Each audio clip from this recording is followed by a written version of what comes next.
Yeah, it wasn't just one member that was attacked, it was a number of them. It's just that the one with Teresa being kicked while she was sleeping and lying on the floor was the one that was documented. And interestingly enough, the foreigners documented it themselves. So they took absolute pleasure in seeing a woman being beat down on the floor, lying there while shouting that we must hit her. So when you listen to these people talk, you understand the mindset behind whatever they do. So can you hear her admit that it was not just one person that was hit, that there were a number of them? A number means that there can even be 10, 20 or 50 of them. People of their own tribe and nationality whom they have mistaken to be foreigners. Now, take a look at the two-way thing. Number one is that the person who was beaten was a woman, and probably, as has been seen in most of the videos, the people who beat them are men. So it means that her admitting here that a woman has been beaten shows something. That if the problem with it, with she had with it here, was not that the person who was beaten was a woman, or that the person was just unnecessarily beaten, but because the person was a South African and they mistook her for foreigners, and there were a number of them who had been treated like that. As you can see, as they are chasing this one right now.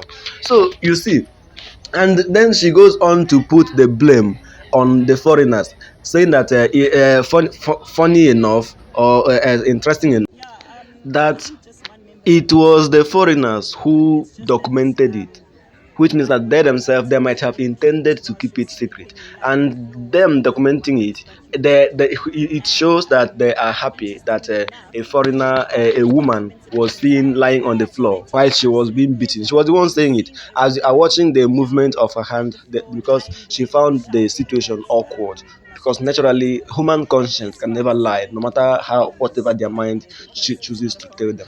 So she found the situation awkward, and stating that the foreigners are happy, delighted to see a woman being beaten. Now, take a look at it from this angle. How about those who are beating the woman, hitting her on the floor? She was lying on the floor, and they were hitting her while she was shouting that she was a hito. Who knows what that word means?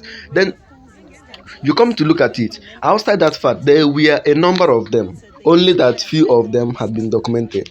People who are South Africans living in South Africa, that might have probably grown up in South Africa, being mistreated in South Africa because they were mistaken for foreigners. Now, if people who were mistaken to be foreigners should be treated in such a manner, tell me how the real foreigners are being treated. As you can see in the videos, they were hitting them from left and right, on the jaw, on the head, with whips, bricks, anything they could just lay their hands on. So this thing is not something about law enforcement thing. It is something about the bitterness that had been hidden in the mind for a very long time. So that sometimes after a while they get to unleash it. They go back again and unleash it again. There is more to it than just law enforcement. Yeah, it wasn't just one member that was attacked, it was a number of them. It's just that the one with Teresa being kicked while she was sleeping and lying on the floor was the one that was documented.